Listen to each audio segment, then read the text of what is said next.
আপনি কি জানেন সন্ধি পূজা কেন করা হয়?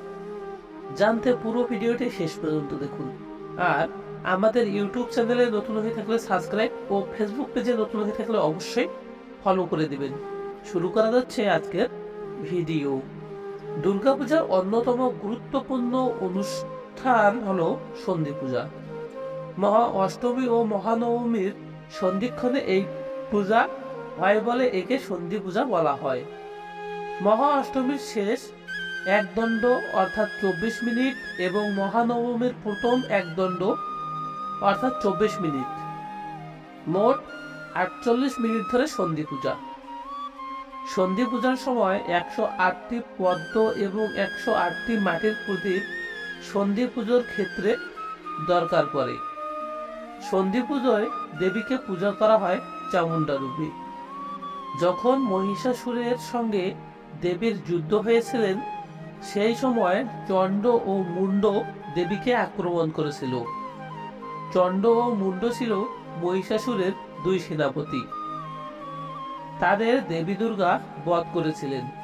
সেই থেকে দেবীর নাম হয় চামুণ্ডা। চণ্ড ও মুণ্ডকে সন্ধিক্ষণে দেবী বধ করেছিলেন, তাকে স্মরণে রেখেই সন্ধি পূজার আয়োজন করা হয়। অনেকে আবার অষ্টমীর রাতেই দেবী দুর্গার পূজার সময় অশোক গাছে নটি পাতা একটি কলসির দেবী দুর্গার ছবির সামনে রেখে ব্রহ্মী, মহেশ্বরী, কৈমারী, বৈষ্ণবী, বারাহী, নরসিংহী, ইন্দ্রাণী এবং চামুণ্ডা দেবীর পূজা করেন। দেবী দুর্গার মন্ত্র 108 বার জপ করেন। পুরাণ অনুযায়ী এই সন্ধি পূজার সন্ধিক্ষণে দেবী কালিকার জন্ম হয়েছিল দেবী অম্বিকার তৃতীয় নয়ন থেকে। পরাক্রমশালী অসুর রক্তবীজের সমস্ত রক্ত দেবী কালিকা পান করেছিলেন। এই সন্ধিক্ষণে ক্ষণিকের জন্য হলেও দেবী অন্তরের সমস্ত স্নেহ মমতার অবসান ঘটে বলে মনে করা হয়। এই জন্য সন্ধি পূজা চলাকালীন দেবীর দৃষ্টির সামনে কাউকে যেতে দেওয়া হয় না। দৃষ্টির পথ পরিষ্কার রাখার নির্দেশ দেওয়া হয়। সন্ধি পুজোয় পুজোর শেষ ধাপ অর্থাৎ শেষ 24 মিনিটে বলিদান সম্পূর্ণ হয়।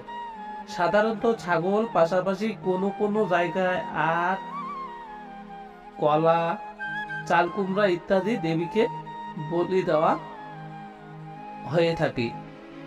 কথিত আছে সংযমী হয়ে ভক্তিভাবে নিষ্ঠার সঙ্গে উপবাসী থেকে সন্ধি পূজা করলে যমের হাত থেকেও মুক্তি মেলে, অর্থাৎ মৃত্যুর সময় দেবীর কৃপায় যমের স্পর্শ রোখা যায়।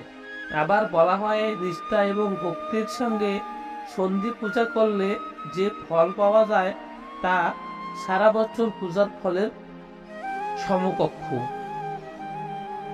নমস্কার, এই ছিল আজকের ভিডিওটি ভালো লাগলে অবশ্যই লাইক, কমেন্ট, শেয়ার করবেন। ভালো থাকবেন, সুস্থ থাকবেন। জয় রাধে।